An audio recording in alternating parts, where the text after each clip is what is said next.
The first thing Kairo noticed wasn't the heat. It was the silence. Smoke curled past his face as he lay crumpled beneath scorched steel beams, eyes wide open but unfocused. Around him, what used to be Westvale High's South Science Wing was now a blackened ruin. Red alarms still flashed uselessly on walls that no longer stood. He should have been dead already. Then again, maybe he was. The explosion hadn't come from a gas line, despite what the teachers might have thought. Kairo had felt it, that pulse. The moment the chalk rune under his desk ignited, he'd carved it himself. A failed attempt at awakening. A cry for magic in a world that wasn't supposed to have any. He tried to move. His fingers twitched, and the blood that shouldn't have glowed pulsed once more across the floor, weaving lines only he could see. They spiraled toward his chest. It hurt. God, it hurts. The sigil carved into his skin began to burn again, far brighter than before. Something ancient. Something not of this world. And as the fire claimed his flesh, a voice whispered from the smoke, "Found you." The world went black, not the quiet black of sleep, but a drowning, churning void that tasted like ash and sounded like screaming. Kairo fell, or floated, or was simply torn from his reality, dragged through the cracks between worlds. Shadows with teeth slithered across unseen walls, and the air, if it could be called that, pressed against him like wet cloth soaked in venom. Then light. A ring of blood-red glyphs flared beneath his limp form, sizzling against cracked obsidian stone. Kairo's body, still scorched and broken, hovered inside a summoning circle.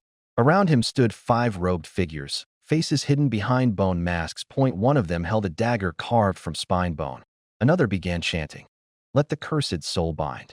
Let the branded one awaken. May the sigil burn anew." They weren't trying to resurrect him. They were binding him. Kairo's eyes shot open, mouth agape as the pain returned worse than any fire. The sigil on his chest bled light, etching itself again and again into his soul, branding him beyond death. His scream echoed into the void. "What the hell are you doing to me?" The robed figures didn't answer, but the smallest of them, a girl no older than 13, stepped forward, and her voice shook as she whispered, "You're not supposed to remember." And yet, Kairo did. He remembered everything. The glyphs tightened. Invisible chains coiled around Kairo's limbs, anchoring him to the summoning circle like hooks buried beneath his skin. His bones ached with pressure not meant for the living or the dead. The 5 summoners chanted in unison now, their voices rising in a sick rhythm that made the air itself tremble. And yet something cracked. It wasn't the summoning that fractured. It was the control. The sigil on Kairo's chest pulsed erratically, rejecting the incantation. Its jagged design glowed crimson, then black, then a pale blue that didn't match anything in their spellbooks. One of the bone-masked summoners staggered back. "This soul, it's resisting." The girl from before shouted, "Stop the binding. He's not stable." Too late. A wave of backlash surged from Kairo's body, blasting the ritual apart in a maelstrom of light and ash. The summoners were thrown like ragdolls. The stone cracked beneath him. Sigil fire roared outward, consuming the circle and everything it touched. Kairo fell to the floor, but this time he landed on solid ground. No fire. No chains. Just breathe. Just pain. He was alive again. Naked, burned, shaking but alive. He looked around the ruins of the summoning chamber. One of the summoners, the girl, groaned, crawling from the rubble, blood trailing from her mouth. Their eyes met. Hers widened in horror. "You weren't reborn," she whispered. "You possessed your own corpse." Boots slammed against stone. Doors burst open. Rushing footsteps echoed down the corridor as armed enforcers in black and silver armor surged into the chamber, swords drawn, visors etched with protection runes. The summoners barely had time to kneel before they were pinned to the floor. "Another summoning gone wrong," one of the guards muttered. "Third this week." Kairo didn't move. He couldn't.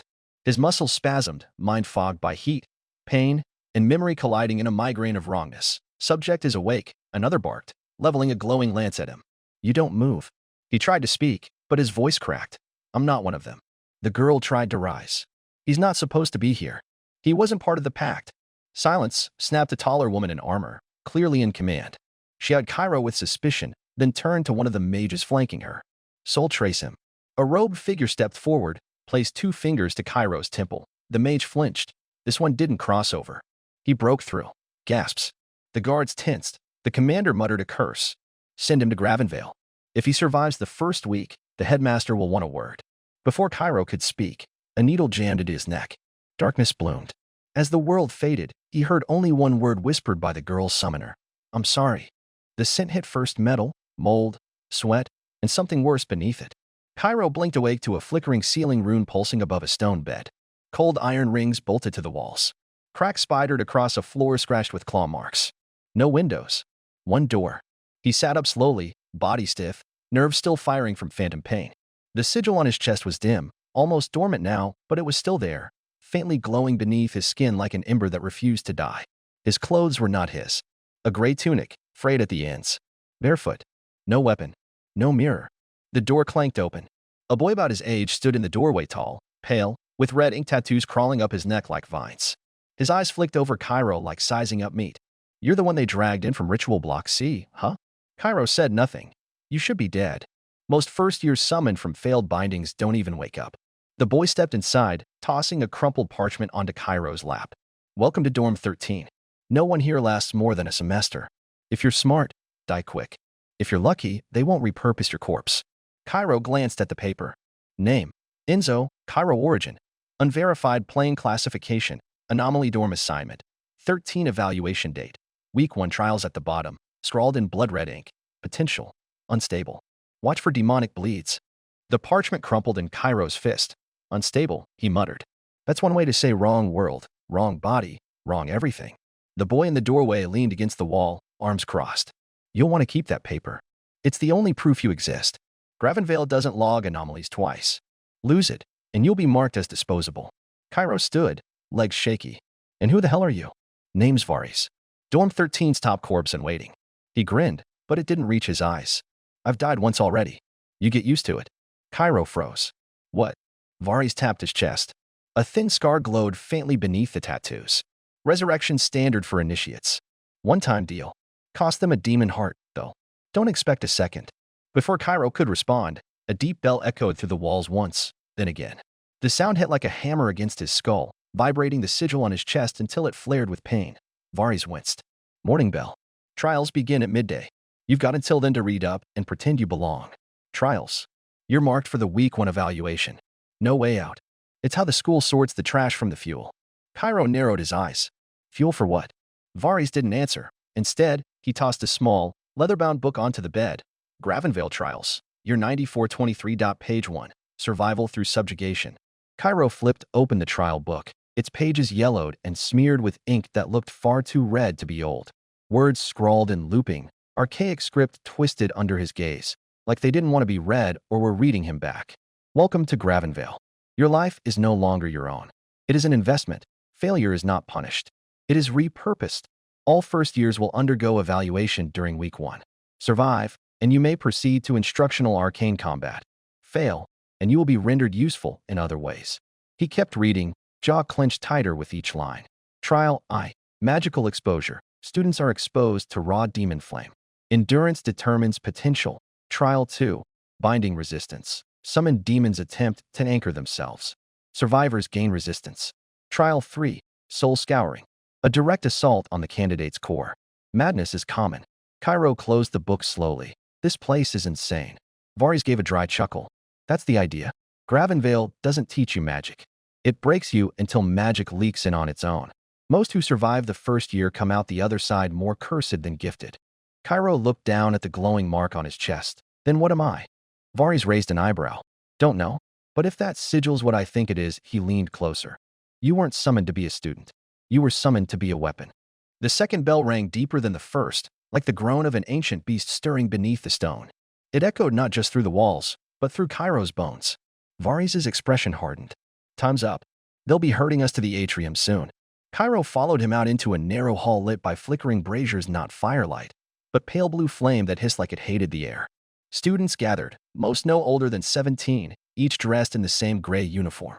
Most looked hollow-eyed, half-starved. A few clutched rune staves or bone charms with trembling hands. Every door was marked with a number. Kairo said 13, etched in black iron like a curse.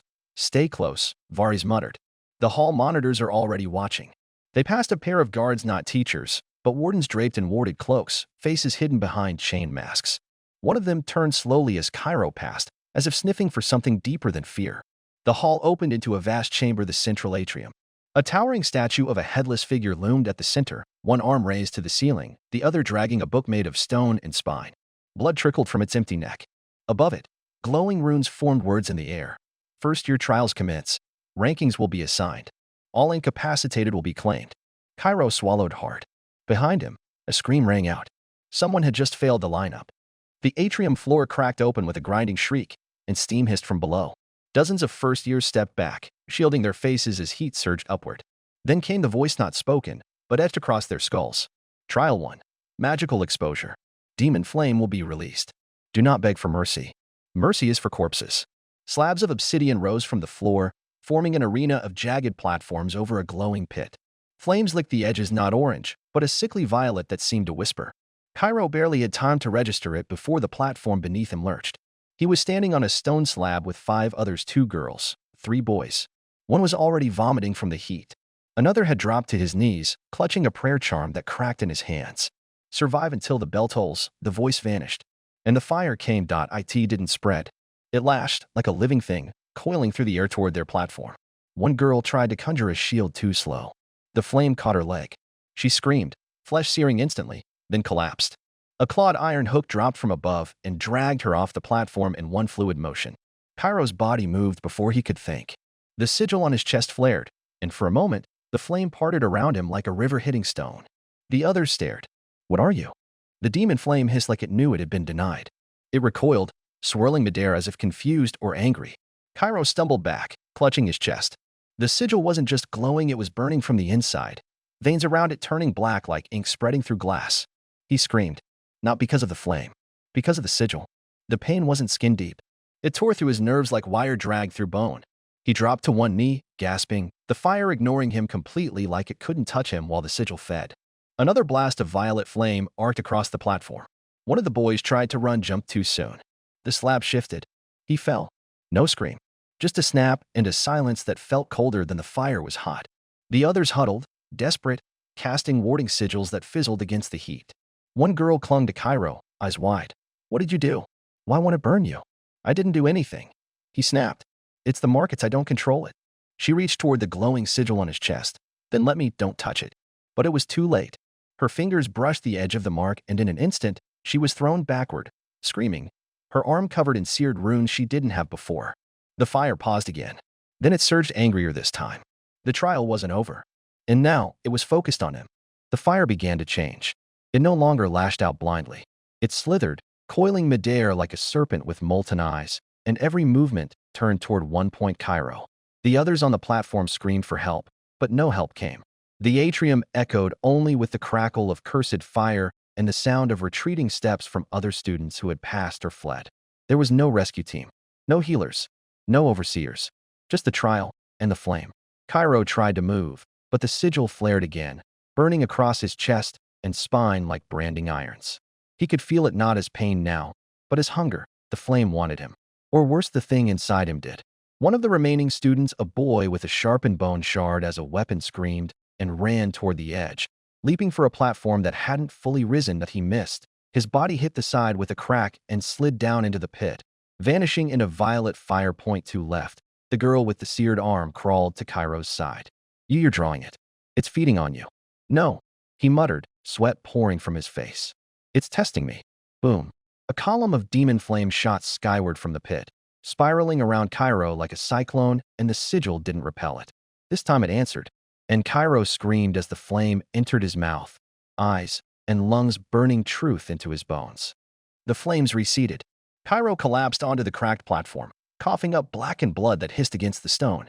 His body felt hollow, not just burned, emptied, like something had crawled inside his veins and carved out space for itself. The violet fire coiled lazily now, no longer attacking. I watched. Above the pit, a massive rune blazed into existence, a jagged, ancient symbol that didn't match anything in the trial ledger. Students on nearby platforms cowered, whispering prayers to gods that wouldn't hear them. Kairo tried to move. Something moved back inside him. His chest sigil had changed, no longer a simple spiral of blood, but a fractal of interlocking glyphs, twisting slowly under his skin like a living brand. The platform lurched again. Trial 1 complete. Survivors, 17. 17. Kairo blinked.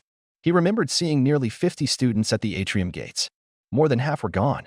The floor slabs began drifting back toward the central atrium, leaving smears of blood and ash trailing behind them. Guards in dark armor waited at the edges, dragging the unconscious and the dead into lines without ceremony. Varys, somehow, was still standing on a far platform, his face pale but alive. Kairo met his eyes. Varys gave a small, grim nod.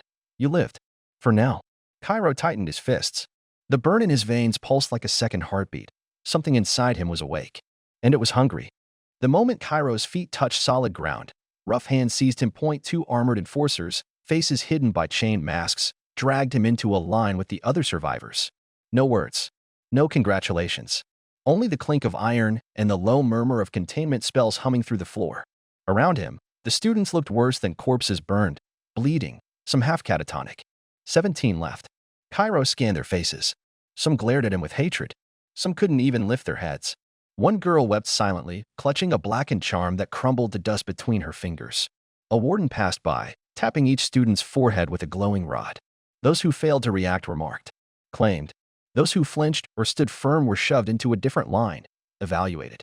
When the rod touched Kairo, a searing jolt shot through his sigil, not painful, but hungry. The warden staggered back, muttering in a language Kairo didn't recognize. Another official in darker robes stepped forward, this one bearing a silver crest shaped like a broken eye. He inspected Kairo's sigil with cold calculation. Special intake, he said finally. By headmaster's decree. The words hit harder than any blow. Around him, the other students stared not with fear, but with a different, heavier kind of hatred. He wasn't one of them anymore. He was other, marked, targeted. And Gravenveil had special plans for things it couldn't understand. They marched him through Gravenveil's winding halls, past lecture theaters filled with rune-drenched chalkboards, dueling pits stained with blood, and endless spiraling stairwells that seemed to defy physics. But they didn't stop at any of those places. They took him lower.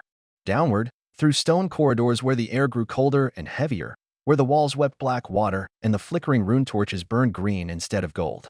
At last, they passed under a massive arch. Above it, a carving, the black-winged knowledge carved from ash. Kairo shivered. Inside, the world changed. The classrooms were cages. The students, inside them, were misshapen, some with horns, others with runes burned into their faces, and a few so mutated that Kairo wasn't sure they were still human at all. And every few steps, a warden with a polearm etched in wards watched from behind shimmering magical shields. The black-robed official guiding him stopped at an empty cell. Dormitory assignment. Delta 7, he said coldly. You will attend adaptive trials until deemed a viable asset. Kairo didn't move. The official's hand crackled with suppressive magic. Enter. Kairo stepped inside. The doors slammed shut behind him, sealing with a hiss. No windows. No furniture. Only a bloodstained circle on the floor, and faint scratching sounds from the walls as if something waited just beyond his sight. For the first time since dying, Kairo truly understood. He wasn't being trained. He was being rewritten. The bloodstained circle on the floor began to pulse. Kairo staggered back instinctively, but there was nowhere to run. Runes etched into the stone walls flared to life, casting shifting shadows that danced like twisted mockeries of human forms. A hiss filled the air. Something inside the circle rose. At first, it looked like smoke. Then it thickened, tendrils of black mist weaving into a humanoid shape with no face, only a writhing knot of mouths where its head should be. A voice, dozens of voices overlapping, whispered from the mass. Lesson 1. Adaptation. The creature lunged. Kairo barely dodged, slamming into the wall hard enough to knock the breath from his lungs. The creature's tendrils smashed into the floor where he'd been standing, carving deep, burning scars into the stone. He scrambled up, mind racing. There were no weapons. No spells he knew. Only the mark burning on his chest. The sigil. As the thing closed in, Kairo reached for the pain, grabbed the fire buried in his veins and shoved it outward. The sigil exploded in a burst of blood-red light. The creature shrieked, its misty form recoiling, tendrils hissing where the energy struck them. Kairo's vision blurred. The power cost him. Every use of the sigil tore a little more of his body apart from the inside. Adaptation wasn't about mastering magic. It was about deciding what parts of yourself you were willing to sacrifice. The mist creature shrank away, coiling into the corner of the blood circle like a wounded animal. The runes on the walls dimmed slightly, pulsing in slow, angry beats. Kairo collapsed onto one knee, gasping for air. His chest burned, the sigil glowing faintly even as he tried to will it dormant again. A slow, deliberate creak echoed through the small cell. At first, Kairo thought it was the creature moving again. But then he saw it on the far wall, half hidden behind a slab of cracked stone. A carving, crude, scratched into the wall by desperate hands. We were never meant to survive. Below the words, dozens of tally marks, thin, desperate scratches counting days, weeks, or maybe deaths. Some of the marks had been clawed through, deeper than the rest, as if the person making them had lost control or had changed. Kairo staggered toward it. The sigil on his chest flickered, and for a moment, he thought he saw other shapes, ghostly images burned into the stone. Faces twisted in agony, students just like him, screaming silently through the layers of time. The realization struck him cold. Gravenveil wasn't experimenting to find success. It was feeding on failure, generation after generation, dragging souls into its black wing, carving them into weapons, or leaving them to rot. Adaptation or oblivion. There was no graduation, no honor, only consumption. The wall runes shifted again. From the far end of the corridor, heavy footfalls echoed slow, deliberate, too heavy to be human. The mist creature in Kairo's cell whimpered and dissolved into the cracks of the floor, fleeing before whatever approached. The door to his cell creaked open. Kairo forced himself to stand, muscles screaming in protest. Framed in the doorway stood a towering figure clad in ancient, scorched armor, parts of it fused into its flesh. Its face was a mass of iron plates bolted directly to a skull, and glowing runes floated around its body like a chain of ghostly restraints. A voice, deeper than anything natural, rumbled from it. Subject Enzo, Kairo. Anomaly classification, soul warped. It stepped closer. Kairo flinched. Not at the size, but at the pressure. The very air bent around the warden, crushing the edges of thought, making it hard to breathe. It carried no weapon. It didn't need one, that its presence alone was violence given shape. Adaptive trials commence. Session 1. Submission conditioning. The warden's chest plates split open, revealing a swirling core of black sigils and trapped, screaming faces spinning within. Pain lanced through Kairo's mind, not physical, but psychic, clawing at his memories, his identity, his very self. He staggered back, gritting his teeth. He had survived death. He had survived demon flame. He would survive this, too, even if it cost him everything. The world tilted. Kairo tried to anchor himself, focus on the cold stone beneath his bare feet, the sting of the air against his skin. Anything real but the warden's core pulled at him. Memories splintered inside his mind. The moment of his death. The fire swallowing Westvale High. The smoke. The sigil burning itself into his soul. Each memory yanked forward, twisted, replayed through a cracked mirror where he was weaker, slower, less. Each failure made larger, louder, heavier, until even breathing felt like dragging himself through broken glass. The warden's voice dripped into his skull. Weakness is unacceptable. Identity is irrelevant. Only function remains. Kairo screamed, not aloud, but inside, his soul burning at the edges. The sigil on his chest pulsed wildly, trying to shield him. It worked partially. The psychic attack ricocheted inside him, turning inward, slamming into deeper parts he hadn't even known were fragile. That he clutched his head, nails digging into his scalp, as two forces inside him battled.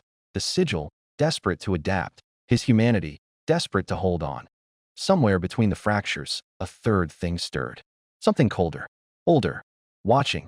The warden took a step closer, the floor groaning under its weight. Resist, and you will break slower. Submit, and you will break cleaner.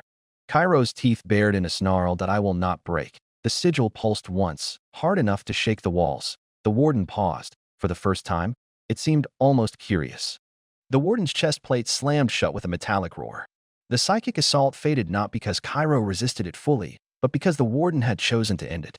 Something cracked the floor behind Kairo.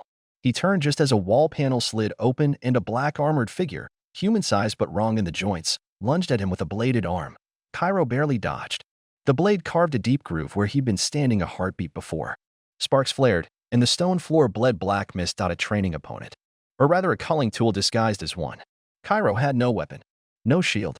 Only the burning sigil in his chest, and the pain still rattling through his nerves. The warden spoke without emotion. Adapt. Survive. Evolve. The bladed creature attacked again, faster this time. Kairo ducked low, his instinct screaming, and thrust his hand forward without thinking. The sigil blazed. A pulse of raw force exploded from his palm, jagged, violent, uncontrolled. The bladed attacker was hurled across the room, slamming into the far wall so hard that cracks splintered outward. Kairo stumbled, gasping, clutching his burning chest. The sigil's power answered when he called, but each use cost him more than strength. It chewed through his body like acid in his veins. The warden tilted its head slightly. Potential acceptable. Refinement required.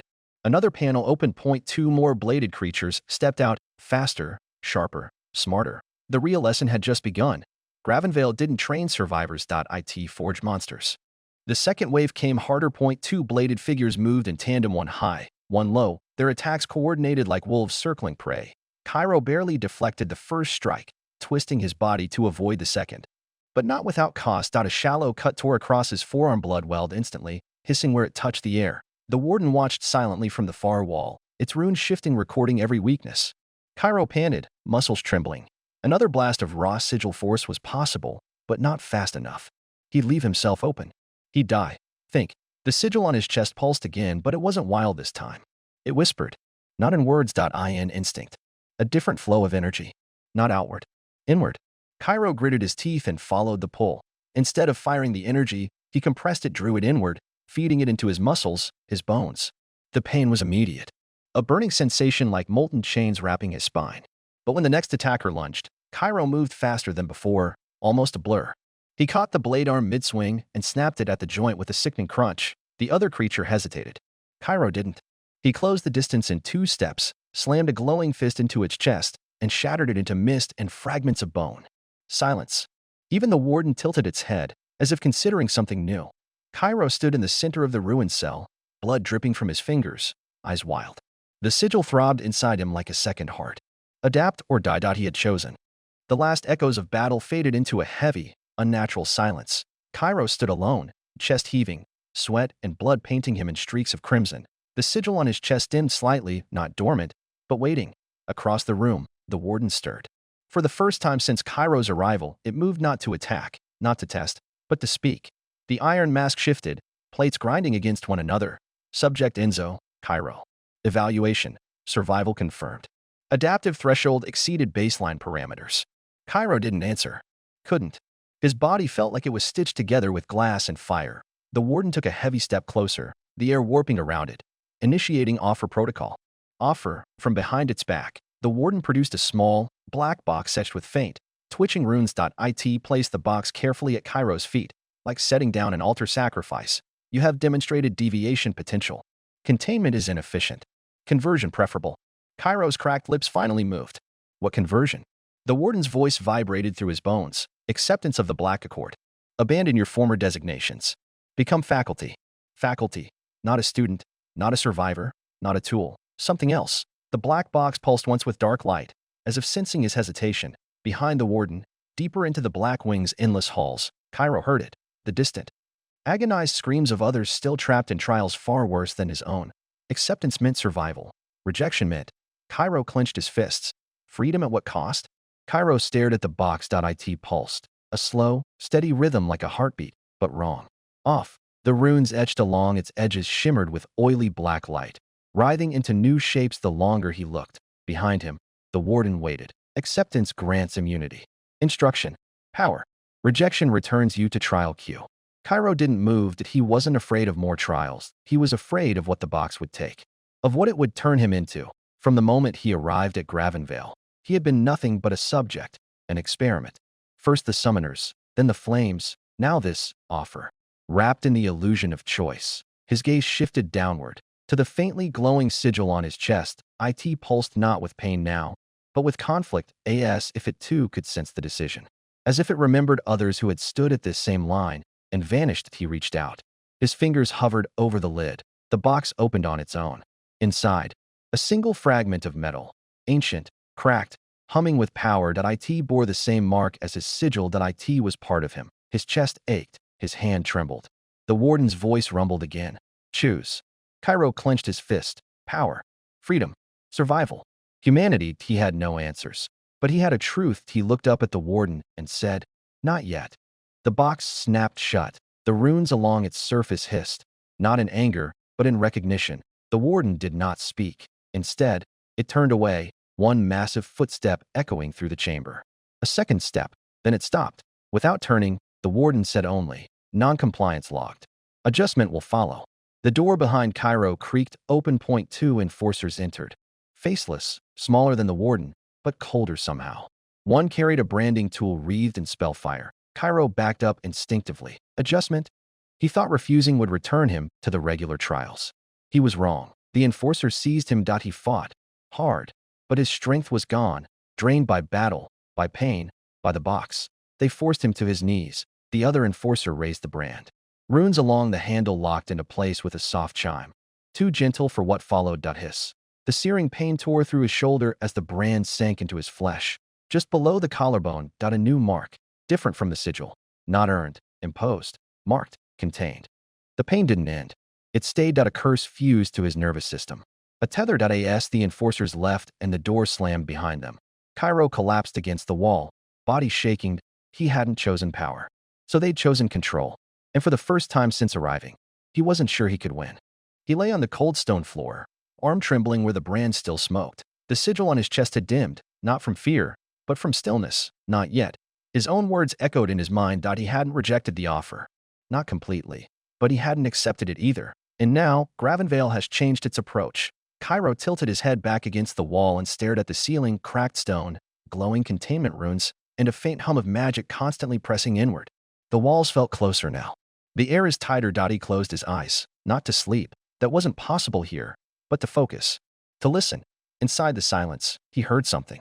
A whisper, but not the warden's, not the sigil's, his own voice.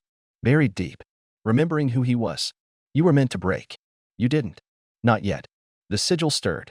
One faint pulse, and for a split second, the brand beneath his collarbone shuddered, like it had felt something it couldn't understand. The door didn't open again that night. No food, no words, only silence, and Kairo, not resting, not healing, waiting. The silence didn't last. By the third cycle day, night, or whatever passed for time in Gravenveil, Kairo began to feel it. Not footsteps, not magic, observation. There were no cameras, no windows, but the walls watched. Not physically, magically. Threads of presence wove through the air like strands of thought brushing skin.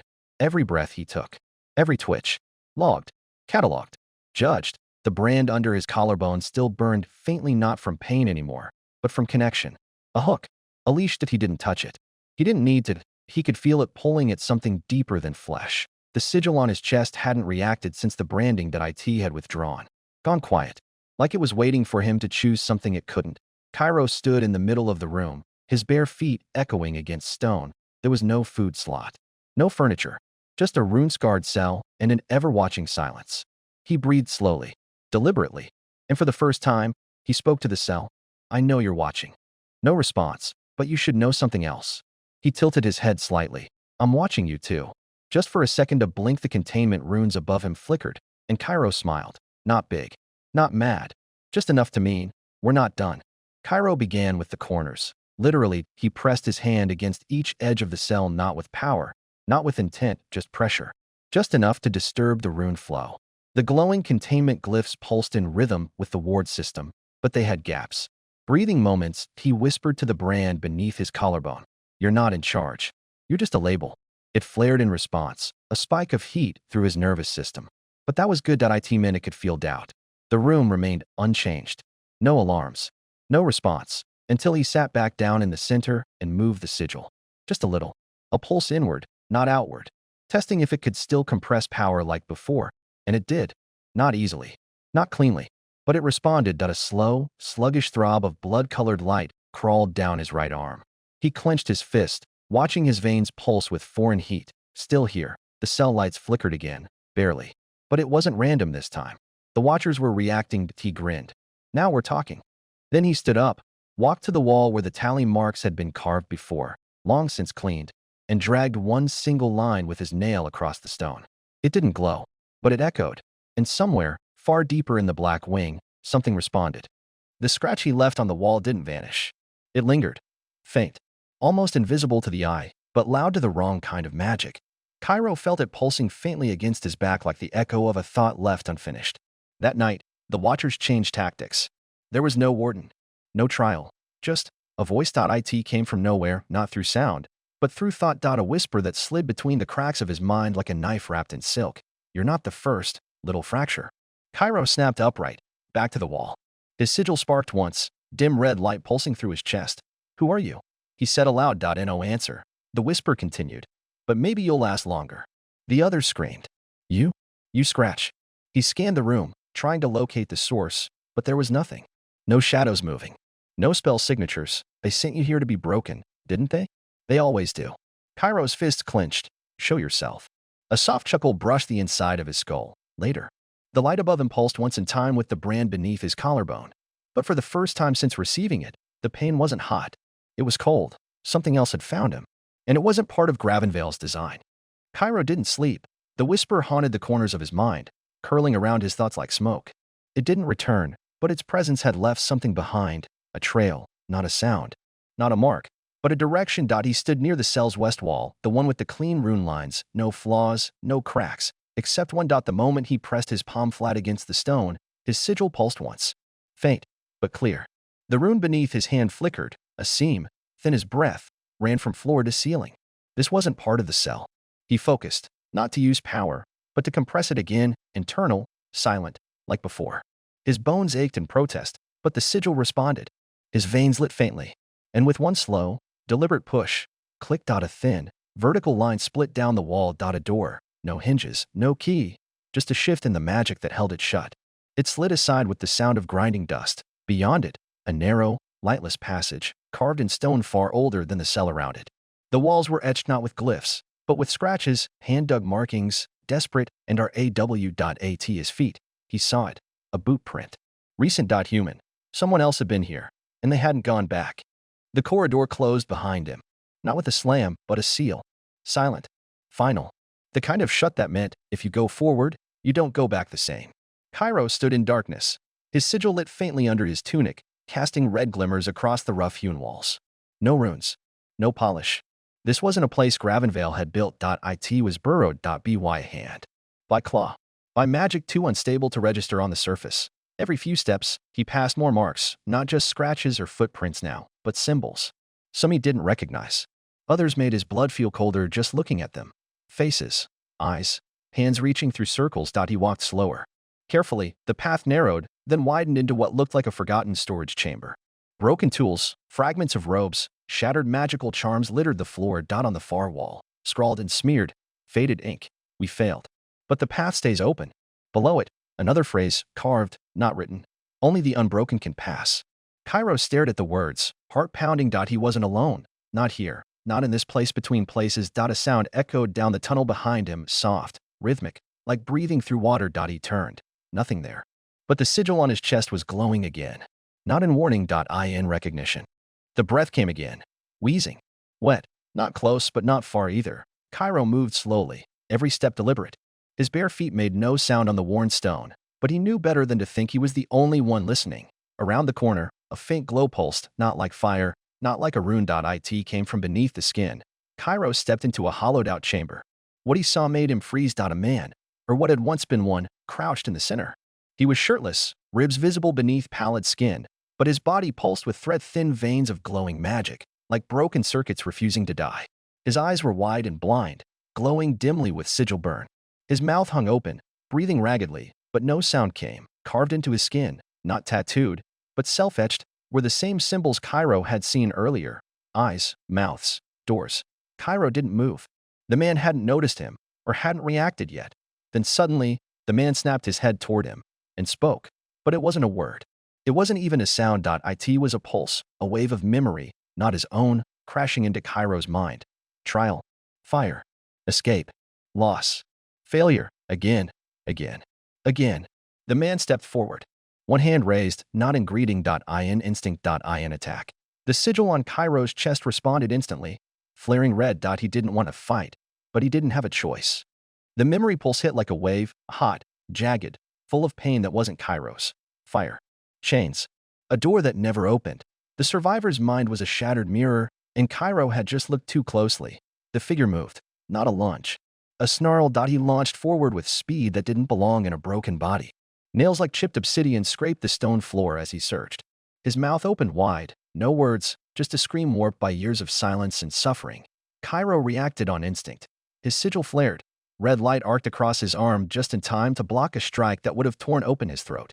The impact threw sparks across the narrow corridor, and the force rattled down to his bones. He's fast. The survivor came again, a flurry of clawed swipes, each one more desperate than the last. But there was no technique, no form, only survival. Kairo ducked under a wild swing, planted his hand against the ground, and redirected power inward, the same way he'd done in the warden's cell. His legs lit with a burst of sigil energy. He spun, using momentum to slam his elbow into the survivor's ribs. Crack. The man stumbled, coughing blood, and Kairo saw it. Inside his chest, the same sigil burned, but it was fractured. Corrupted. He wasn't just another student. He was a failed version of Kairo. And if Kairo didn't finish this, he'd become him. The survivor staggered back, one hand clutching his ribs, the other dragging across the floor to steady himself. He didn't fall. He just shook, eyes wide, twitching. Not rage, terror, not of Kairo, of what he remembered. Kairo raised his hand again, sigil glowing, breath ragged. One more strike, and this would end point. One more strike, and he'd be safe. But something in him, deeper than the magic, beneath the pain, froze. The brand under his collarbone pulsed. A reminder. Gravenveil expected him to win.to kill. That was the point. Turn threats into control. Threatened into killers. Kairo dropped his stance. He didn't know why. Maybe he wanted to prove them wrong. Maybe he didn't want to see his own future looking back at him in pieces. The survivor twitched again. Kairo stepped forward. Slowly, hands open. Hey, he said, voice hoarse. I'm not here to finish you. The man flinched. I don't know what they did to you, but I'm not doing it again. The glow of his sigil faded, just a little. Enough. The survivor collapsed. Not from a hit, from release. Kairo caught him before he hit the floor, the man's breath shuddering in and out. No words. Just wait. And somewhere behind the walls, in the darkness of the hollow, something blinked, watching, judging, and for the first time, changing its mind. The survivor lay unconscious against the wall, breathing shallow but steady. Kairo stepped away, not out of fear, but respect. He didn't know what came next, but something about sparing that man had shifted the hollow itself. The tunnel ahead flickered. Not with light, with intent. The wall shimmered briefly, runes once hidden surfacing like ink under heat, not academy glyphs, but older, cruder, resistant. Kairo followed the symbols. They moved, guiding him forward. Not in a straight line, but through a side passage he'd walked past minutes earlier without noticing. The opening was narrow, almost imperceptible, but now it stood open, beckoning. He stepped through. This new tunnel was colder. Tighter. At the far end. A door. Rusted metal, arcane hinges long dead. But someone had carved across the surface, those who didn't forget. Those who weren't broken. We wait. Beneath it, a small mark, barely visible. A crescent inside a triangle, not a sigil. A symbol. A sign of others. Like him. Or like he could become. Kairo placed a hand on the door. It didn't resist. It opened. And beyond it, for the first time since arriving at Gravenveil, he saw proof. He wasn't alone. The room wasn't large, just wide enough to hold 6 chairs, all empty. A long table stretched the length of the chamber, cracked, burned, and engraved with more of the Resistance's symbol, the crescent in a triangle. Kairo stepped inside slowly. The door behind him closed on its OWN.NO seal. No trap, just finality. Dust filled the air. Time had passed here. Years maybe. Decades. But nothing felt abandoned. Not truly. Someone had cared about this place. Torches burned in iron sconces without flame, fueled by residual magic. The walls were covered in parchments, blueprints, torn maps, magical diagrams, and scrawled notes. One phrase appeared again and again. The root is in the chain. He didn't know what it meant, but someone had believed it hard enough to carve it into stone. Kairo ran his fingers across one map. It showed Gravenveil's full layout, including wings he'd never been told about. Beneath the map, a sealed envelope. Old, waxed shut with a sigil that pulsed faintly when his hand passed near. Not a trap. A message. To someone like him. He picked it up. It was addressed simply, to the one who said, not yet. His heart stopped. They'd been waiting for him. The seal broke with a whisper. Not a crack, not a snap. A whisper, like the parchment had been holding its breath for years. Kairo unfolded the letter with care. The ink shimmered faintly, reacting to the glow of his sigil. The handwriting was sharp, controlled, but rushed. Desperate. The one who said, not yet. You are the 4th I've waited for. The others said yes. All of them. And they're gone now, not dead. Worse. Kairo swallowed hard. They told us the sigils were gifts, tools to awaken our potential. That's a lie. The sigils are seeds. They plant something in us. Something hungry. If you're reading this, then it hasn't bloomed in you yet. That means you still have a chance. Refuse it as long as you can. Twist it. Make it yours. The moment you stop resisting it becomes you. We tried to destroy them.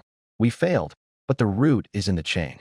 If you can find it, you may still cut the source. Kairo's eyes froze on the last line. Gravenveil is not a school. It's a hatchery. The ink dimmed. The letter was done, and now, so was Kairo. He folded it carefully, slowly, and whispered, I'm done waiting. He folded the letter, not like it was fragile, like it was sacred. Then he stood. The weight of Gravenveil hadn't changed. The cursed walls, the crushing silence, the watching magic, all still there. But now, he knew what it was. A hatchery. Not for students, for weapons, for monsters. And the sigils, seeds. He touched the faint red glow beneath his tunic. It pulsed once in response. Not wild, not hostile. Not yet that he left the sanctum behind. The narrow tunnel felt tighter now. Not because it had changed, because he had. Back through the hollow. Past the survivor, who still lay breathing. Kairo paused only once to whisper, "You were right to fight." Then he climbed the narrow path back toward the false academy above. The door to his cell slid open as if nothing had changed, but everything had. He walked calmly back to the center, sat on the floor, and pressed his hand against the wall. This time, he didn't test it, that he rewrote it. The sigil pulsed. The brand on his shoulder flared in protest. But for 1 second, just one, the containment runes above him glitched, flickered, and one rune, just one, reversed. Gravenveil thought it had planted a seed, but it forgot what happens when you bury something with a will of its own. It grows teeth. The glitch didn't go unnoticed, not for long. Within minutes, Kairo's containment cell began to hum, low, deep, mechanical, like the academy itself had taken a breath. The walls realigned, runes resequenced, chains of glyphs he'd never seen before ignited in crimson along the edges of the floor. But he stood, already bracing. They're not going to study you anymore, they're going to erase him. Then came the voice, not spoken, broadcasted, into his mind. Into the stone, into the system. Reset protocol initiated. Unit Warden, 1 en route. Subject, Enzo Kairo. Classification, terminal anomaly. The door didn't open. It split. The warden stepped through, not from the academy halls, but from nowhere. Summoned by the system itself. Its form was different this time.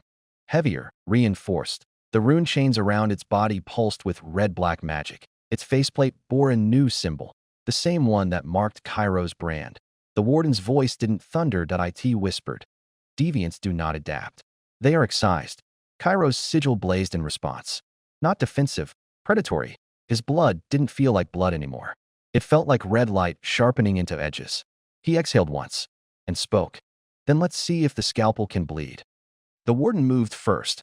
Always did. A lunge faster than a body that size should allow, arm raised, crackling with execution magic. The impact shattered the center of the cell, sending shockwaves through the stone. Kairo wasn't there. He'd moved, not just dodged, but redirected, sliding under the strike with a burst of sigil-powered momentum. The floor cracked in his wake. He twisted, palms open. No spell, no chant, just instinct. The sigil on his chest flared, and red light burst across his limbs, not in a beam, but like muscle made of energy, woven into his motion. He struck. Fist to armor, red light to rune steel.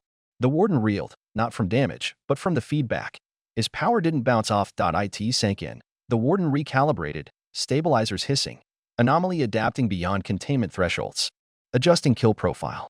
It extended a second blade from its forearm, curved, jagged, pulsing with null sigils, designed to erase magic before it activates. Kairo smiled. Too late. He slammed both hands into the floor, and the sigil flowed outward, lines of energy carving into the cell like veins in stone. The room itself became his body. The warden charged. Kairo met it head-on. Light exploded. Stone buckled. Control had failed. Now comes the consequence. The impact shattered the eastern wall. Stone burst outward in chunks. Magic containment runes flickered and failed, one after another like a dying heart losing rhythm. The warden hit the far barrier, skidding through it and crashing into the corridor beyond. Sparks, runes, and blood, Kairo's blood, scattered like ash on impact. Kairo staggered forward, chest heaving, eyes glowing faintly red. His sigil was no longer just burning. It was writing. Lines of red script etched across his arms, his throat, his spine. Symbols he didn't recognize, but which pulsed in sync with his heartbeat. Living. Evolving. You're not casting it anymore. Something inside him whispered. You're becoming it. The warden stood. Fractured. Armor cracked. Inner frame exposed. It didn't speak. It screamed. A pulse of null runes surged outward, deleting magic in a sphere around it. Reality rippled. Walls flickered between dimensions. Everything the academy used to anchor itself began to shudder. The sigil should have gone out, but it didn't. Kairo stepped into the null zone. His glow flickered, then intensified. The red script twisted, bent around the null field, and rewrote it. Even the warden hesitated. Impossible. Kairo didn't wait. He launched forward, not running, pulling space toward himself like he was anchored to something deeper. His fist hit the warden's chest. The world fractured. Below them, Gravenveil's floor collapsed. They both fell. Down. Past containment. Past training levels. Into the forbidden layer no one was meant to reach. They crashed hard. Stone shattered beneath them. Not polished academy marble, raw black rock, brittle and ancient. The warden hit first, slamming into a pillar of bone-white crystal that cracked on impact. Kairo landed moments later, skidding across the dust-choked floor. Sigil burning like a second sun across his chest. For a moment, everything was still. Then Kairo opened his eyes and froze. They weren't in another containment level. They were in a cavern, wide, circular, and lit by a pulsing red glow that came from beneath the ground itself. Runes drifted lazily through the air, untethered, glowing like fireflies, and at the center of the chamber stood something wrong. A massive, gnarled root, not plant, not metal, pulsing with life. Sigils twisted across its surface in endless motion. Like it was thinking. Like it was dreaming. The warden tried to rise. It couldn't. The energy here wasn't magic. It was origin. Kairo staggered forward. He knew what this was. The root is in the chain. This was it. The source of the sigils. The core Gravenveil had built itself around, and now it had noticed him. A whisper surged into his mind. No language. Just intention. You were never meant to survive. Kairo's eyes flared, and he whispered back, then you shouldn't have made me this strong. The cavern pulsed like a heartbeat, not sound. Signal. Kairo stepped closer. The root loomed ahead, a tangled mass of glowing red and black strands, shifting with purpose. Its runes flowed like blood, rearranging themselves constantly, never repeating. He didn't speak. He didn't have to. The root reached into him, not physically, mentally, emotionally.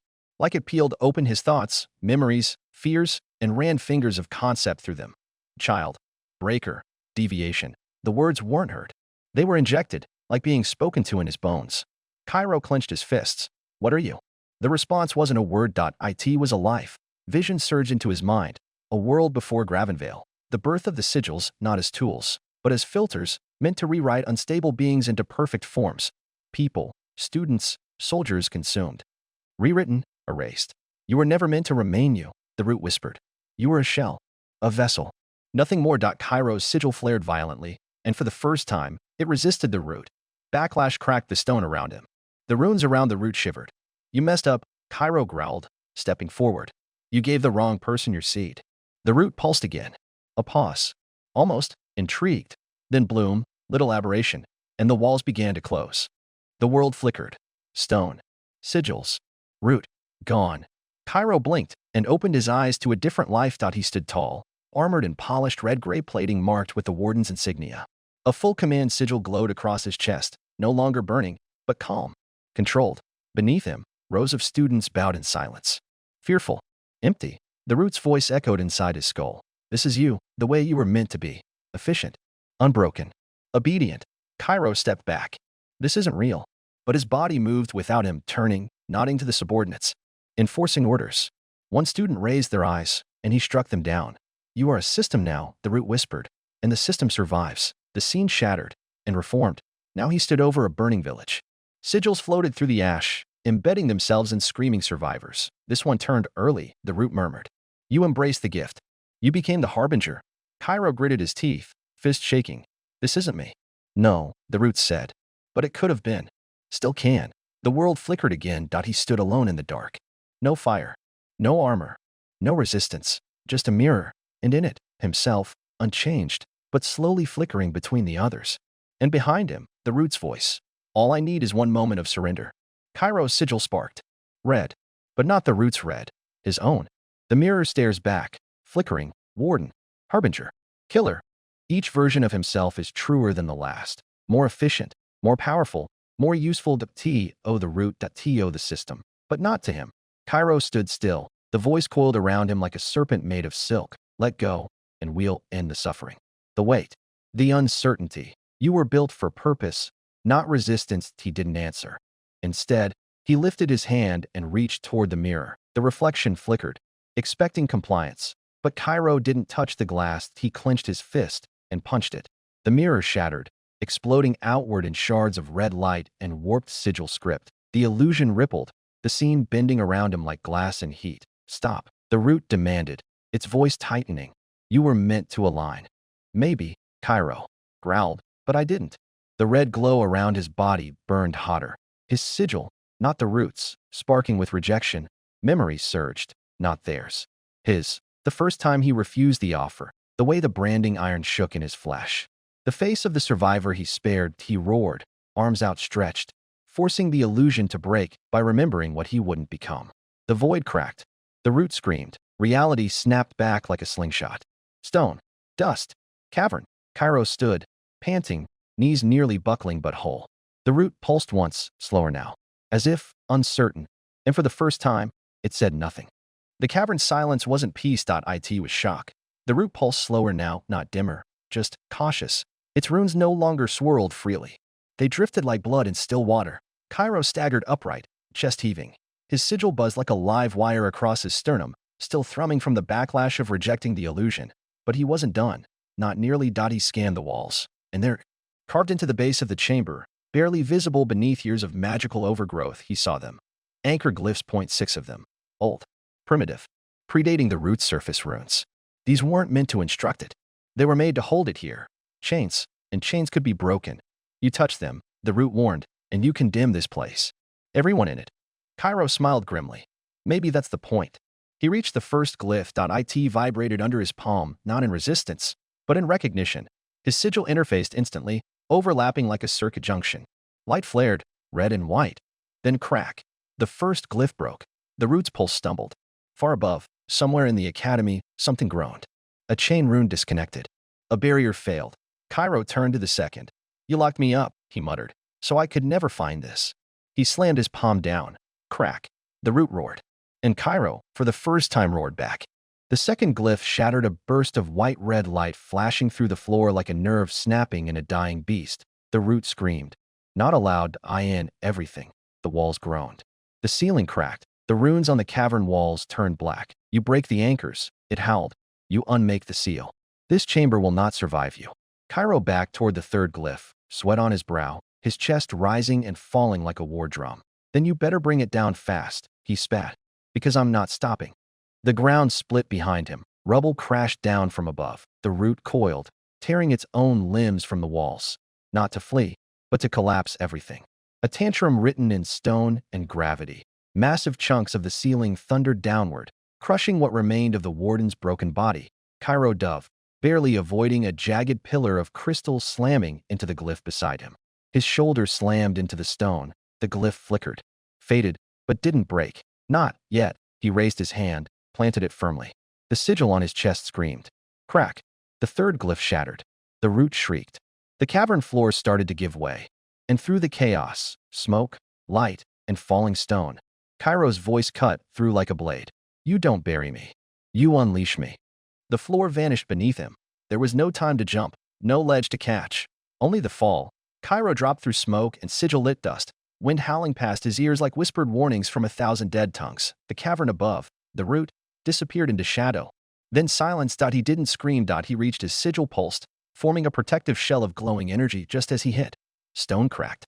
Dust billowed, but he didn't break. Not this time. He pushed up, coughing, wiping blood from his lip. And then he saw it. This chamber was different. Circular. Smaller. Completely smooth. No carvings, no chains, no magical runes scrawled by students or architects.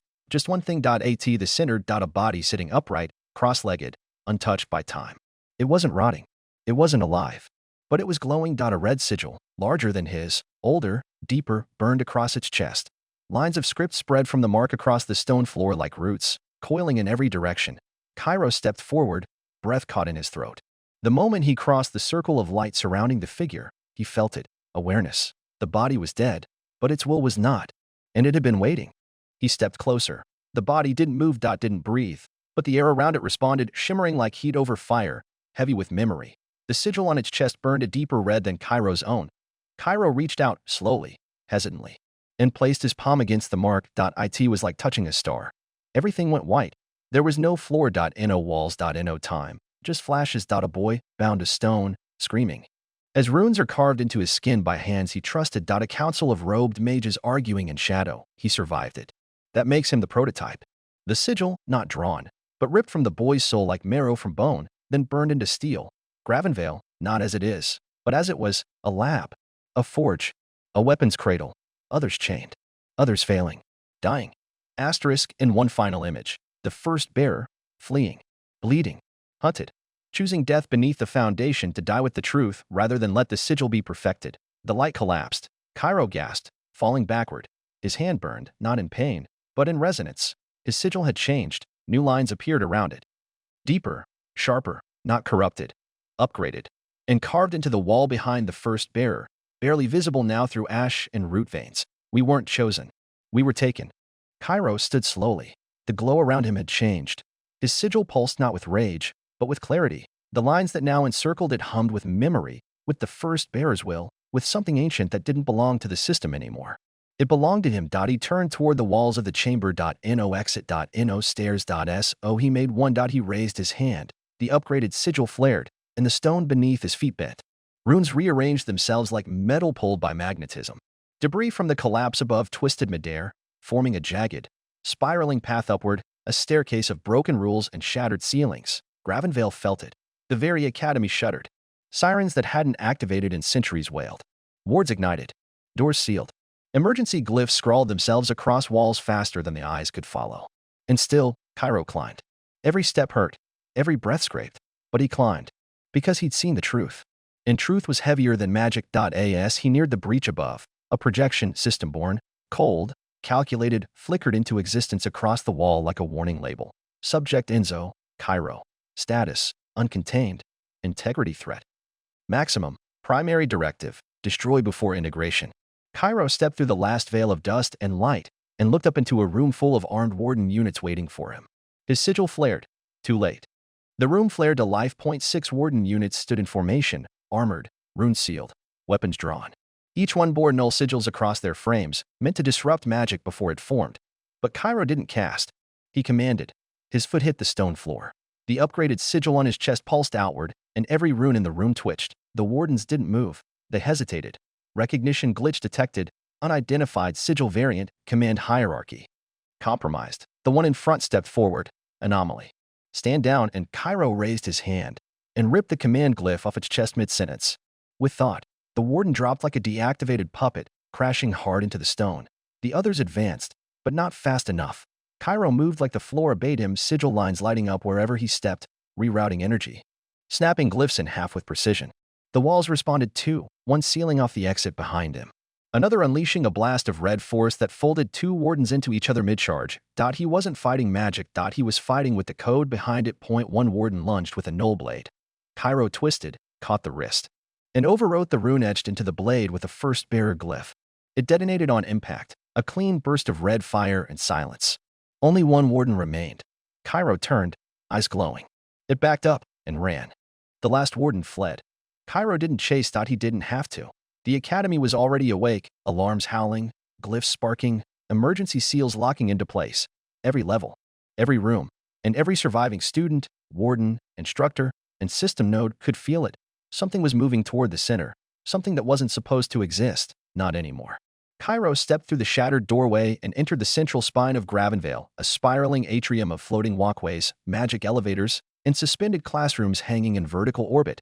Eyes turned. Not just cameras, not just watchers. People. Students looked down from fractured balconies. Staff paused mid-summon. Even the projection nodes flickered between protocols, unsure which threat classification applied. Kairo didn't yell. He walked to the center platform, cracked, rune-lined, still glowing from generations of control spells. He raised his hand and spoke, voice low but amplified by the sigil's pulse. You've been lied to. The walls trembled. The lights dimmed. The sigils aren't gifts. They're shackles. And I broke mine. A pause. Every sound in Gravenveil held its breath. I'm not here to destroy the academy. I'm here to free it. Then he raised his hand and unleashed a pulse that echoed through every floor. Kairo's words echoed long after his mouth had closed. No alarms. No commands. Just silence. Students stared from balconies. Instructors froze mid-incantation. Even the walls pulsed with confusion, ward runes flickering between alert and standby, as if the academy's very magic didn't know how to process defiance. Then, movement. A student on the eastern bridge, a second-year glyph weaver, stepped forward, raised a hand. Prove it, she said. Not hostile, not mocking, challenging. Behind her, others shifted. Some nodded, some backed away. Kairo inhaled, chest rising. His sigil flared softly, and beneath their feet, the stone shimmered. Words etched themselves across the floor in red sigil script.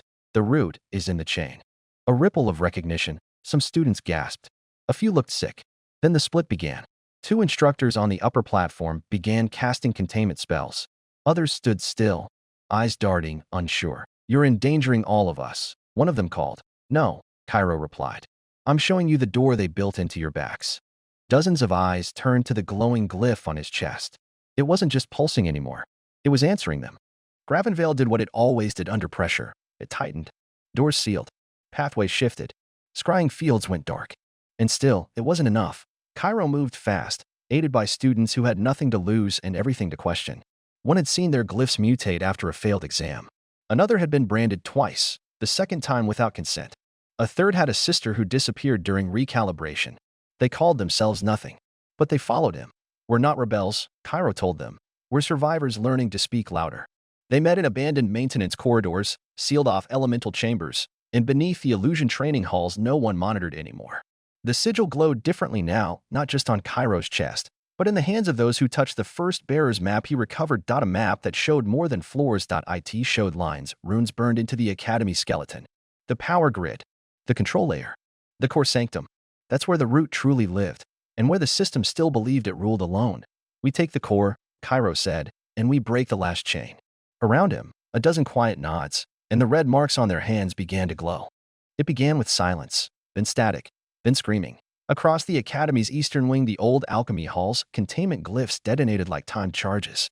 Hallways sealed. Runes shifted, and students with resistance marks on their hands were suddenly labeled internal threats. Class Delta, disruption class. Warden squads dropped from arcane elevators, silent, armed, efficient. They weren't sent to subdue. They were sent to erase. Kairo reached the chaos mid-battle, spells flying, sigils crashing against null barriers, blood on marble floors that were once meant for lectures. He didn't hesitate. He didn't ask. He overrode. With a wave of his hand, the nearest corridor's floor glyphs inverted, launching two wardens into a collapsing light barrier. His allies, no longer students, not anymore, rallied around him. Some were spellcasters, some weren't. One wielded a classroom sword. Another fought barehanded. Glyphs burned across her arms like scars. They're hunting us now. One of them gasped. No, Kairo said, sigil flaring hot. They're trying to stop what's already coming.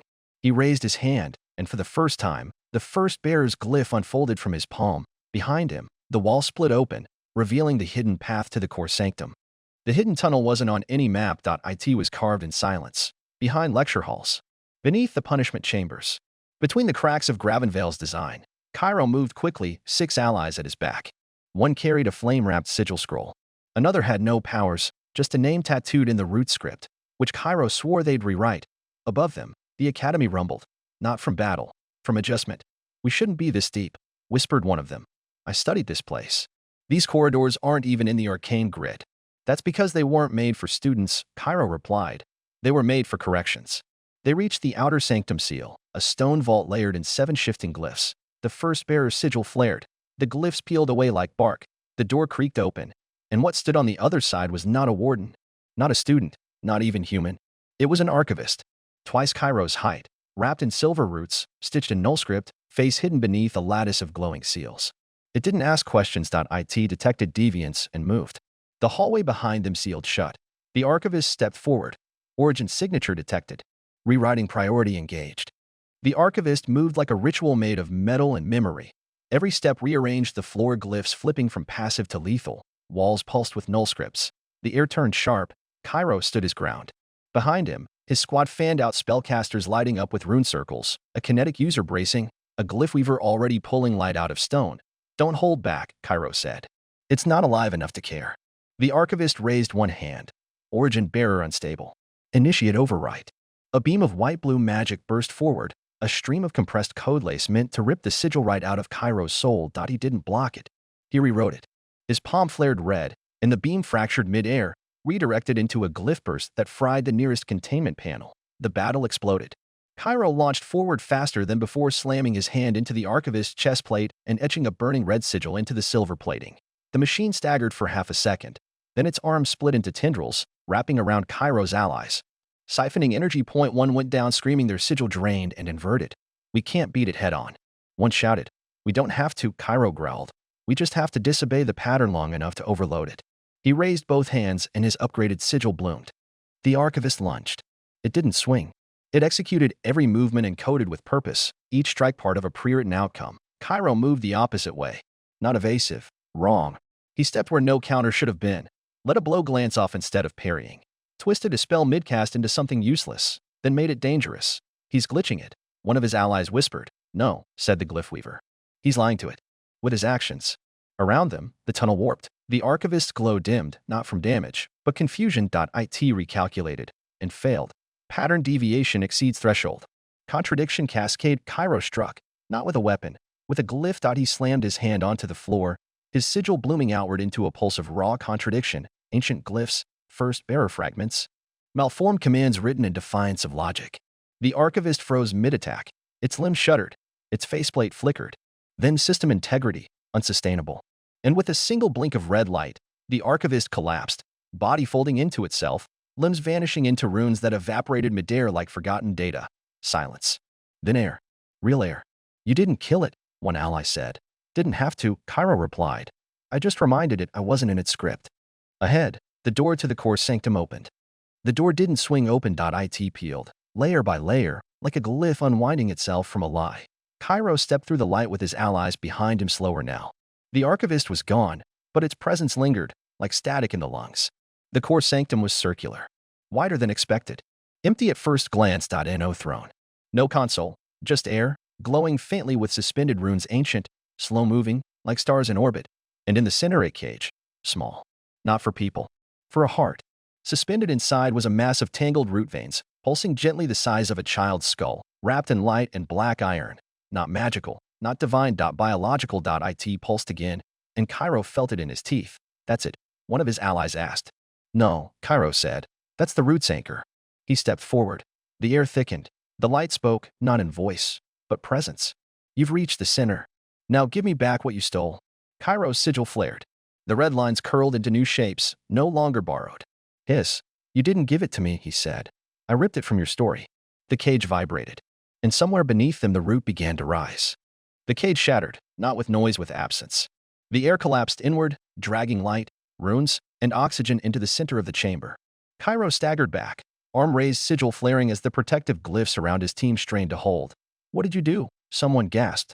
I didn't do anything, Kairo said, eyes wide. It woke up. From the broken core, tendrils of root-like tissue burst outward, some organic, others metallic, all covered in shifting glyphs that glitched with every pulse. They didn't move randomly. They searched. You unchained me, the root whispered. Now I will unwrite what dares to stand. It rose, filling the chamber like a blooming flower made of teeth, bark, and code. The floating runes dimmed. The ceiling cracked. Gravenveil's structure reacted, layers of the academy folding down like defense protocols. But it wasn't fast enough. The root wasn't lashing out. It was executing a purge. Students across the campus screamed. Spells misfired. Glyphs melted off walls. Warden units froze mid-action, then convulsed. It's infecting the command lattice. One of Kairo's allies yelled. No, Kairo growled, fist clenched. It's going to eat the school to erase me. His sigil pulsed hotter, sharper. He stepped forward. Then I'll burn the root from the inside out. The root didn't roar. It reached. Through walls, through the academy, through sigils and runes etched 100 years ago. It wasn't just a presence anymore. It was the floor, the ceiling, the air in their lungs.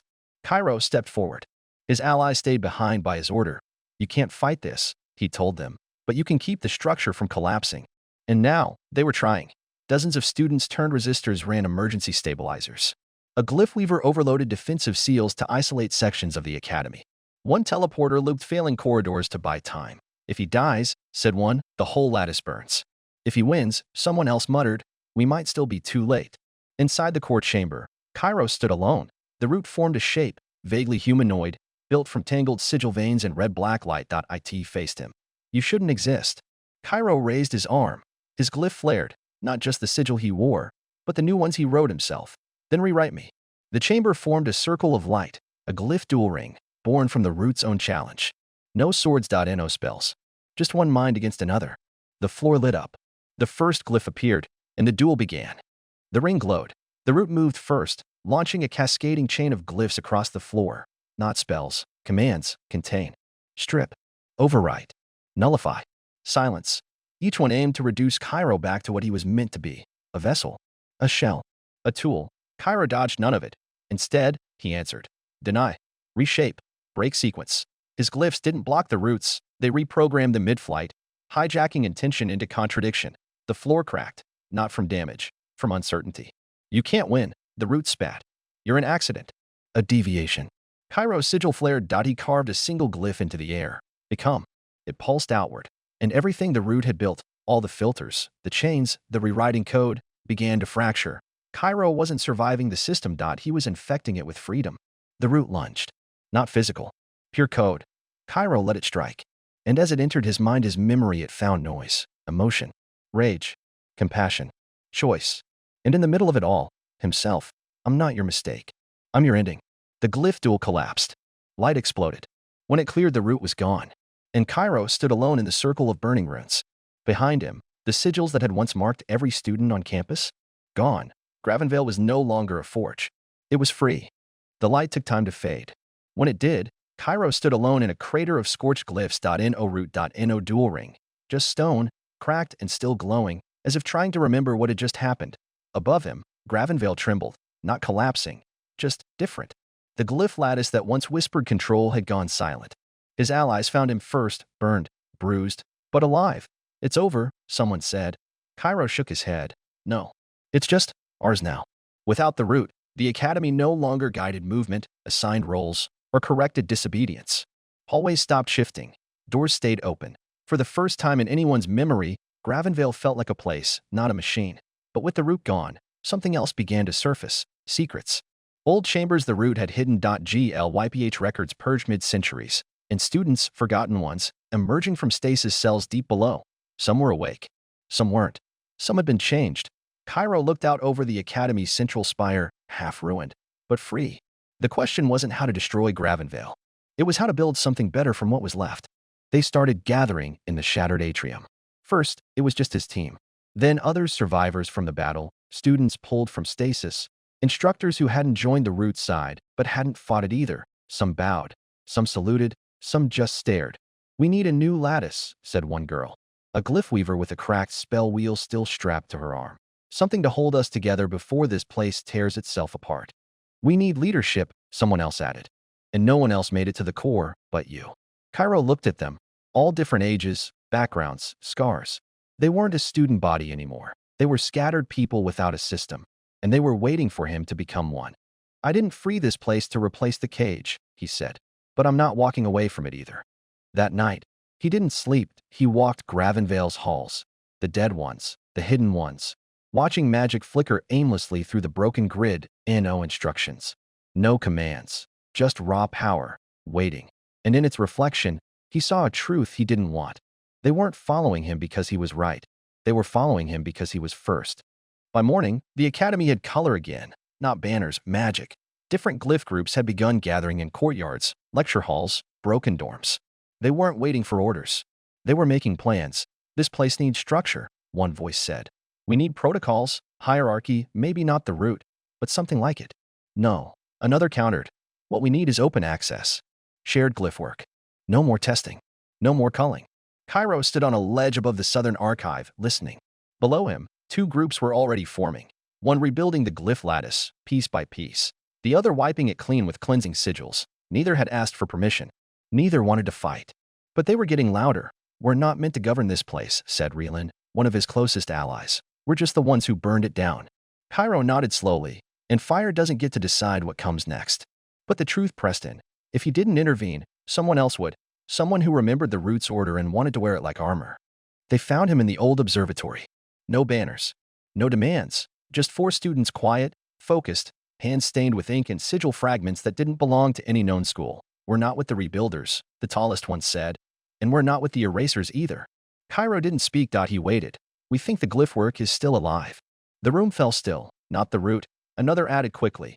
We think it hijacked something older. Something layered into the stone before the Academy ever existed. They called themselves the Chorus, not a rebellion. Not a government. A listening post. They had unearthed silent glyphs, ones that didn't cast magic but reacted to presence. Symbols that changed when read with intent, but stayed dormant otherwise. Living language. Kairo stared at their notes, pages covered in spiraling feedback loops, recursive sigils that shouldn't stabilize, but did. The root might have been just one voice, said the leader. We think Gravenveil was built to host many. That night, Kairo dreamed in symbols, and when he woke up, one of them had followed him, a glowing glyph etched into the palm of his hand that he hadn't put there. The chamber was silent. Not quite expectant, Kairo stood at the center of an old amphitheater beneath the Academy. Its walls were etched with spiral glyphs no one could read. Not even the root had touched this place. The chorus had found it weeks ago, but they hadn't dared to activate it. You're not just a survivor, one of them whispered. You're a carrier. They handed Kairo a quill, not inked with color, but with light. drawn from a pool of unstable glyph energy they called the source thread. He didn't know what to write. So he wrote his name, not in letters, but in the logic of the sigil that had carried him since the beginning. The moment the glyph hit the central ring, the walls ignited, spirals burned red, then gold. The air thrummed with meaning. Too complex to be language, too raw to be noise. Kairo staggered as his palm's sigil pulsed in return. The floor beneath him shifted, stone folding inward into a three-layer glyph circle. Above it, a voice formed. Not sound, not magic. A presence. You are not the first to ask, but you are the first to survive the answer. The amphitheater shook. Gravenveil was waking up, not as a weapon, as a mind.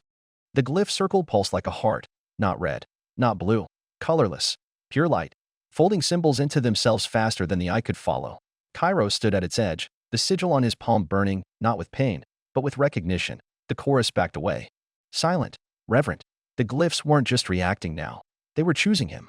From the ring, words began to form, not spoken aloud, but carved into the stone in real time, glowing. You've severed the root. You've walked beyond its path. You stand at the threshold of will. What do you wish to be? Kairo couldn't answer. Not yet. Not with everyone watching. Not with half the academy still fractured above. But the glyphs didn't judge. They pulsed again, this time with memory. Visions flickered across the chamber walls. The first bears. The sigil's original form. Students erased before the roots rise. And something else. A version of Gravenveil that was never enforced. Only taught. Kairo stepped forward, hand hovering over the center glyph. I don't want to rule. I want to open the door and let them choose what to become. The glyphs surged in approval. And a new one etched itself into the floor. Begin again. The moment Kairo stepped back from the glyph circle, the ground moved. Not violently. Not collapsing. Reforming. Stone reshaped itself as if responding to an invisible blueprint. No one cast a spell. No glyph was spoken aloud. It's listening, whispered one of the chorus. It's responding to what it feels. Hallways twisted gently, aligning toward light instead of darkness. Dead-end staircases unfurled, becoming bridges between towers that had never connected before. The broken lecture halls, rebuilt, not identical, but optimized by something that understood learning without hierarchy. Kairo watched as magical light filled the academy's core, not searing like the roots glow, but warm, ambient, guiding. Even students who had resisted the change stood in awe, watching doors open without prompts, spellgrids rearrange without force. It's like it's healing, someone said. No, Kairo corrected softly. It's remembering how to grow. In one courtyard, a shattered statue reformed, not of the academy's founders, but of nameless students holding blank tablets, their faces undefined. Potential over power. The sigil in Kairo's palm dimmed, but his chest mark pulsed. Gravenveil no longer wanted a ruler. It wanted voices. Word spread faster than any spell.no command.no alarm. Just a quiet message passed from student to student. The one who ended the root is calling a gathering. No titles. No ranks. No glyph clearance needed. By midday, the entire central atrium was filled, not packed with uniforms. That era was over. People came in whatever they had left. Torn robes, repaired cloaks, homemade sigil bands. Some stood. Some Saturday, some stayed at the edge, hands clenched. Unsure if they still belonged here. Kairo walked into the center alone.no platform.no elevation, just level ground. Behind him, the spire lights glowed with that same new warmth, listening, waiting. I don't have answers, he said. Only the truth we uncovered. He let silence fill the air. This place was built to overwrite you. Now it's listening instead. He looked out, not at a crowd, but at individuals. Faces. Scars. Voices. We can build something different, but it has to start with choice. He stepped aside and let them speak. Point one by one. Voices rose. Not arguments. Stories. Ideas. Visions. Gravenveil listened, and for the first time in centuries it didn't correct them. It didn't happen overnight, but it started fast. Within days of the Great Gathering, new groups began to form, not based on glyph type or magical lineage, but on vision. Point one group called themselves the Emberites. Students who believed magic should be used to reshape the outside world, to rebuild cities, to cure, to craft. Another, the Nobleborn, focused on removing corruption and spell architecture, dedicated to studying what went wrong with the root and ensuring it never happened again. And deep in the West Tower, a quiet cluster calling themselves the Remembered began archiving the stories of students who had disappeared. Their goal, never let a name be erased again. None of these were houses. There were no assigned mentors.no ranks. Only choice. The glyph lattice began adjusting itself, responding to shared intentions, creating new lecture halls, spell chambers, even living quarters that matched the philosophy of those who shaped them. Kairo watched it all from the old core. Spire, Now rename the commons ring.no throne.no seal. Just a place where anyone could speak. They don't need me, he said quietly to Relan. No, she replied. But they still trust you. He smiled, faintly. Let's earn that trust again. Every day. It came during a maintenance scanned out. A glyph weaver from the Nullborn was tracing residual root command threads through the shattered lower archive when she paused. Fingers trembling. Something pulsed under the broken lattice. Not root. Not chorus. Older. The signal was weak. A flicker of light that didn't move like a glyph. It didn't bend to intent. It didn't sync with emotion. It just waited. By the time word reached Kairo, the signal had spread. Thin threads of light crawling through long-abandoned halls that had no magical function anymore. Except now, they hummed. Kairo descended with Relan and 2 chorus members in warden relics. No root corruption. Just a single room, sealed by a glyph none of them could read. It wasn't elegant. It wasn't even symmetrical. It looked etched by hand. What is this? Relan whispered. One of the chorus touched the edge and recoiled. This isn't control magic. It's storage. Inside, a massive stone archive, thousands of years old, sat pulsing with dead glyphs. And just one still glowed, barely. It read, Second root initiation, offline. Failsafe, in sleep cycle. Query, who woke the first? The glyph pulsed again. Faint, steady, like a heartbeat buried in stone. Second root initiation, offline. The chorus members moved carefully around the chamber, tracing the inactive glyph trails. Everywhere they touched, faint threads of code magic blinked awake, not spells, but infrastructure. This wasn't built by Gravenveil, whispered one of them. It was built under it. Relan knelt beside the glowing node. A line of symbols scrolled across the stone in a smooth, cold rhythm. Query acknowledged. Failsafe pending. Relay coordinates corrupted. Awaiting anchor update. Kairo stared at the terminal. The language wasn't emotional. It wasn't even hostile. It was networked. It's not a backup system, he said. It's a relay point. A fragment of something bigger. The chorus leader turned to him slowly. Then if the root wasn't the only one, where are the others? Silence. Then a hum. A soft, spreading light along the stone floor leading into another corridor. One that hadn't been on any map. And above the doorway, a line of text that hadn't glowed in centuries. Shard 9. Gravenveil/status. Localized interruption. The corridor narrowed, walls pulsing with low glyph light like a throat breathing in stone. No one spoke. Even the magic stayed quiet, dampened, restrained. This isn't part of Gravenveil, one of the chorus whispered. It's older, or deeper, or copied. The path led to a threshold sealed by a sleeping sigil, covered in dust and root infrastructure veins. Kairo placed his hand on the surface. His sigil responded, not with resistance, but with recognition. The door folded open, not broken, not blasted. Just allowed. Beyond it lay another academy, but it was different. Smaller. Tighter. Empty. Stone desks, still arranged in perfect order. Hallways, unsullied by footsteps or war.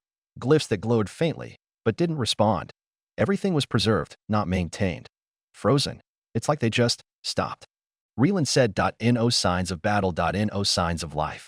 Just static order, the root's logic, perfected and paralyzed. In the atrium, they found a message etched into the wall with no magic at all, just carved with a blade. We followed. We obeyed. We vanished. Kairo stood still as wind passed through the open windows, untouched for years. This is what happens when no one questions the system, he whispered. It doesn't kill you. It empties you. The message was hidden inside a frozen glyph archive in the Academy's central chamber. Not a memory. Not a spell. A log. Encoded. Root structured. Stamped with a header. Shard 9. Status contained. Integrity clean.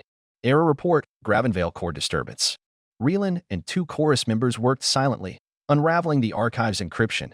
What they found underneath wasn't text. It was a map. Not of land.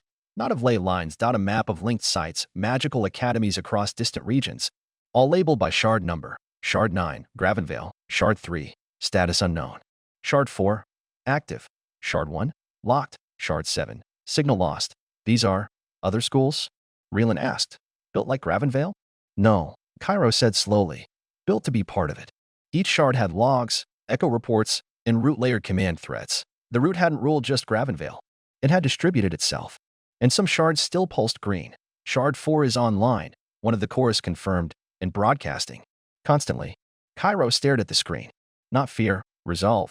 Then that's where we go next. Before they rewrite another generation to never ask why. Preparations were quiet. Not solemn. Not afraid. Focused. Kairo packed light. His field cloak, his sigil scroll, The first memory scrolls recorded by the remembered. The chorus gave him a tuned relay crystal linked to their listening rings. Rielan handed him her spare arcanic knife etched with anti-root glyphs. But before he could step through the academy gates, the air shimmered. The glyph lattice, now untethered from root code, began glowing across the spire walls in a slow spiral. Gravenveil itself was responding. From the central tower, a beam of soft red-white light descended, bathing Kairo's chest, Sigil in warmth, not burning, not changing, accepting. "It's sinking," whispered one of the chorus, voluntarily.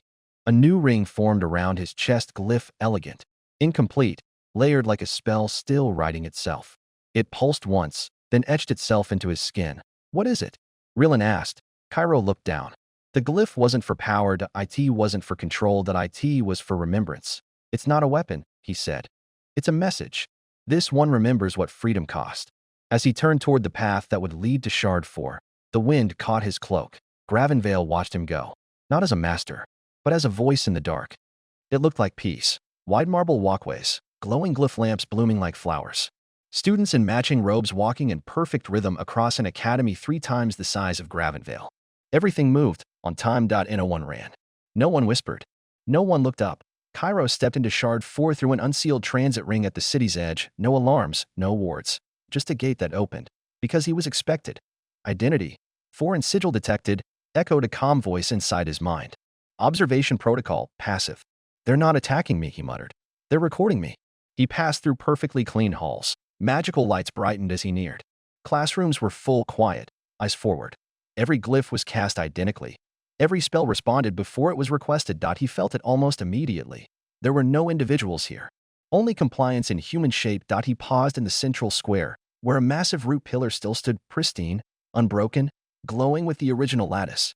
At its base, a plaque read, "In unity, we erase errors. In obedience, we ensure peace." He touched the sigil on his chest. The Gravenveil mark flickered in quiet defiance. "They don't know they're prisoners," he whispered. "Not yet. But they will." It happened in the lecture hall of symmetry. Kairo had been walking slowly, blending into the rhythm of the others. Just another robed figure in a sea of quiet precision. He passed rows of desks where students wrote identical glyphs at identical angles with identical strokes. Every head was down, every eye focused, except one. A girl. Black ink-stained fingers. A half-written glyph on her scroll that pulsed, out of rhythm. She looked up and saw him. Not glanced, saw. Her eyes locked with his, wide and startled, as if she hadn't realized she'd been thinking until this very moment. The room didn't react. No gasps. No alarms. But the root pillar in the corner of the room flickered, faint, then steady again. Kairo didn't move. He just tilted his head, slightly. A test. And she ever so slightly tilted hers in return.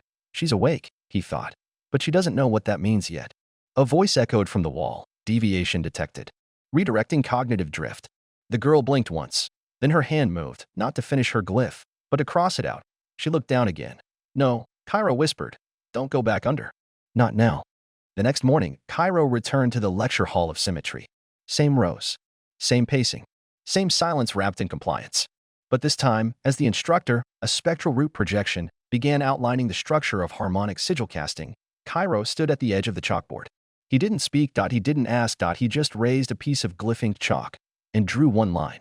One forbidden glyph. It was simple. Elegant. Unrooted. A Gravenveil mark, the kind not cast, but chosen.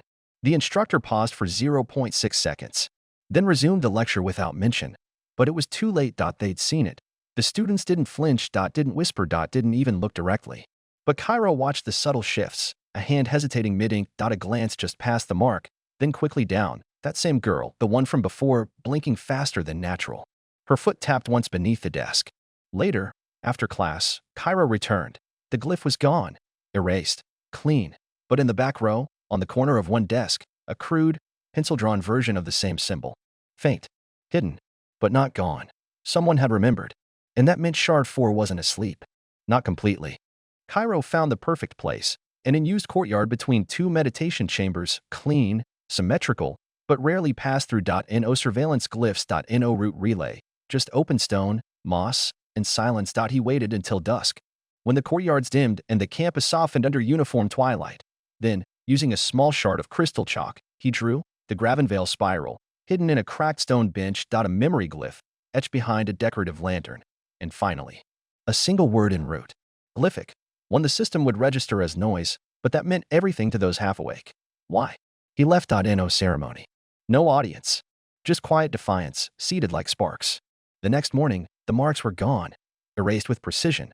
But by midday, he returned to check something more important and found it on the opposite bench, written with fingertip oil across the polished stone. I saw it. And nearby, beneath a lantern base, someone had etched 3 dots, nothing more. But in the old Gravenveil code, 3 dots meant still here. Kairo smiled. Not just one, he murmured. They're starting to wake. Above, for the first time, a root relay crystal flickered, not in warning, but in curiosity. It happened in the archives wing. Kairo was browsing blank spell scrolls, a routine anyone could do without alerting the root. That's when she sat beside him. The girl, the one who had looked up, the one who crossed out her glyph, the one who traced his symbol in secret. She didn't speak at first. She simply slid a folded page between 2 scrolls on the desk. Old paper. Smudged ink, a hand-drawn version of the Gravenveil spiral. Crude, but accurate. Her voice was barely above breath. You're not from here. Kairo said nothing. She leaned closer. You left a mark behind the south lantern. And another on the 4th bench. His fingers didn't move, neither did his eyes. Then she whispered it. The word that had no place in the shard. A word no class mentioned. A word no student should know. Gravenveil. The archives lights didn't flare. The walls didn't hum. But one of the shelves clicked on a mechanical sound. Something had noticed. Kairo met her gaze. Steady. How do you know that name? She smiled. Not wide. Not safe. Because I dreamed it. And in the dream, we were free. They parted without another word. No plan. No promise. Just understanding. Kairo left the archives through the west corridor, back into the ordered twilight of Shard Ford. But something was different.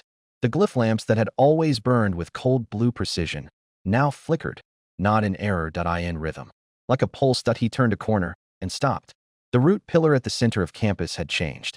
It was taller, glowing brighter, and wrapped in new glyph lines that hadn't been there before. Reactive code, adaptive script, live logic.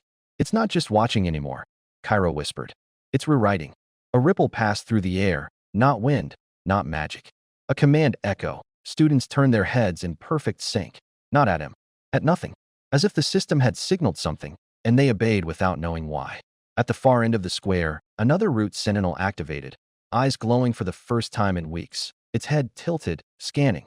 Not for threats, for anomalies. I waited too long, Kairo muttered. It's adapting to me now. He placed a hand on his chest. Sigil. Gravenveil taught me how to fight control. He looked up at the watching towers. Let's see if I remember.